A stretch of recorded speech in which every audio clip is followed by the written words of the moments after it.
महाराष्ट्रातील तमाम कर्मचारी बंधू आणि भगिनींनो, राज्य शासकीय अधिकारी कर्मचारी यांना जुनी निवृत्ती वेतन योजना लागू करण्याबाबत जी.आर. निर्गमित झालेला आहे। आज 11 जुलै रोजीचा हा शासन निर्णय आहे। कुणाला लागू होईल हे जाणून घेण्याकरिता व्हिडिओ पूर्ण बघा। चॅनलवर पहिल्यांदा आला असेल तर प्लीज सबस्क्राईब करून बेल बटन दाबायला विसरू नका। तर चला व्हिडिओला सुरुवात करूया। राज्य शासकीय अधिकारी कर्मचारी यांना केंद्र शासनाच्या धर्तीवर जुनी निवृत्ती वेतन योजना लागू करण्याबाबत राज्य शासनाच्या सार्वजनिक बांधकाम विभागाकडून 11 जुलै 2024 रोजी महत्त्वपूर्ण शासन निर्णय निर्गमित करण्यात आलेला आहे। सदर शासन निर्णयानुसार राज्यातील शासकीय अधिकारी कर्मचारी यांना केंद्र शासनाच्या निवृत्ती वेतन व निवृत्ती वेतन धारकांचे कल्याण विभागाच्या दिनांक 3 मार्च 2023 रोजीच्या कार्यालयीन ज्ञापनानुसार जुनी पेन्शन योजना लागू करण्याबाबत राज्य शासनाकडून निर्णय घेण्यात आला आहे।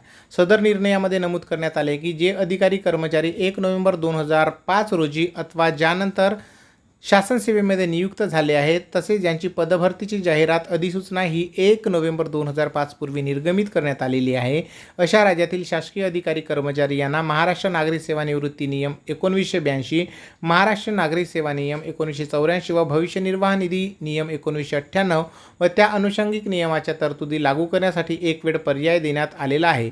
सदर सार्वजनिक बांधकाम विभागाच्या निर्णयानुसार सार्वजनिक बांधकाम विभाग अंतर्गत अधीक्षक अभियंता संवर्गात सध्या कार्यरत असणाऱ्या सदर निर्णयामध्ये नमूद करण्यात आलेल्या अधिकाऱ्यांची राज्य शासनाच्या सेवेतील प्रथम नियुक्ती ही महाराष्ट्र अभियांत्रिकी सेवा परीक्षा 2004 दिनांक 15 सप्टेंबर 2004 नुसार म्हणजेच 1 नोव्हेंबर 2005 पूर्वीची पदभरतीची जाहिरात अधिसूचना निर्गमित केल्यानुसार झालेली आहे। या संदर्भातील दिनांक 11 जुलै 2024 रोजी निर्गमित करण्यात आलेला शासन निर्णय मी स्क्रीनवर स्क्रोल करतोय, तुम्ही बघू शकता, वाचू शकता। याची लिंक हवी असेल तर मला कमेंट्स करा, मी डिस्क्रिप्शन बॉक्समध्ये लिंक देतोय। तर हा आहे त्याचा शासन निर्णय मित्र हो।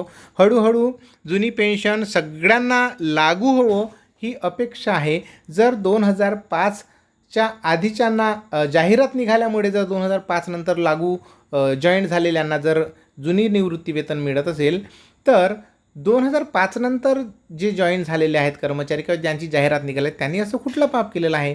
शेवटी काय की जुनी पेन्शन ही सगळ्यांच्या हिताची आहे। त्याच्यामुळे सरकारने असा दुजाभाव न करता 2005 आधीचे 2005 नंतरचे सर्वांना सरसकट जुनी पेन्शन योजना बहाल करावी असं मला वाटतं। तुम्ही आपले मनोगत नक्की कमेंट्समध्ये लिहा, कारण येणाऱ्या दिवसामध्ये इलेक्शनमध्ये वोट फॉर OPS हे मिशन कर्मचारी नक्कीच राबवणार आणि राबवलेच पाहिजे, जेणेकरून त्यांना आपल्या हक्काचे न्यायाची जुनी पेन्शन योजना मिळाली पाहिजे। धन्यवाद। जय महाराष्ट्र। आपले मनोगत कमेंट्स करून लिहा। थँक्यू। जय महाराष्ट्र।